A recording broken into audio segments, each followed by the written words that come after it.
మీరు ఎక్కువగా మన తిరుపతిలో కూడా శ్రావణ మాసంలో చాలా విశేషంగా చేస్తారు, చాలా విశేషంగా చేస్తారు. అమ్మవారికి ఎంత చేస్తారో స్వామివారికి అంత చేస్తారు. శ్రావణ శుక్రవారాలు ఇంకా బాగా చేస్తారు. శ్రావణ శనివారాలతో పాటు శ్రావణ శుక్రవారాలు బాగా చేస్తారు. ఎందుకంటే ఇది కొంతవరకు జనాల్లోకి అంటే దీని ఏమంటారు కాంప్లికేటెడ్గా వెళ్ళిపోవచ్చేమో, కానీ ఒక మాట చెప్పాలంటే తిరుపతి వెంకటేశ్వర స్వామి వారు కాదు అమ్మవారు అనేటువంటిది ఒక శాస్త్రం. దేనికి ఎలా చెప్పవచ్చు? వెంకటేశ్వర స్వామి ఎలా ఉంటాడు? ఎక్కడైనా విష్ణుమూర్తి అంటే ఇలా ఉంటాడు, కానీ ఇక్కడ ఎలా ఉంటుంది? ఇలా ఉంటుంది. చెయ్యి ఇలా ఉంటుంది. ఆడవాళ్ళే కదా చెయ్యి ఇట్లా పట్టుకొని ఉండేది, మగవాళ్ళు ఇట్లా ఉంటుంది కదా, ఆ వరదాభయస్థాలతో ఉంటారు కదా కదా అక్కడ స్త్రీ రూపం అని చెప్పి చెప్తూనే ఉన్నారు.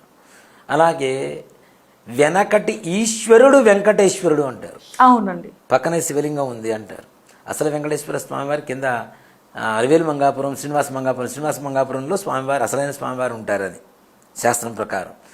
ఈ వెంకటేశ్వర స్వామివారిని పూజ చేసేటప్పుడు నిజంగానే వాళ్ళకి ఏ రకమైనటువంటి భయం లేదు అనుకునేటువంటి వాళ్ళు శుక్రవారం రోజున తోమాల పూజ ఇవన్నీ ఎందుకు విశేషంగా పెడతారు?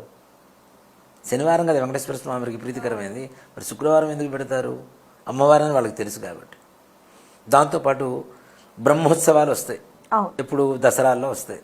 మరి దసరాలో అమ్మవారికి కదా చేసేది, వెంకటేశ్వర స్వామి వారికి ఎందుకు చేస్తారు? అమ్మవారి రూపం కాబట్టి కదా. అక్కడ ఉన్నది సాక్షాత్ అమ్మవారి రూపమనే.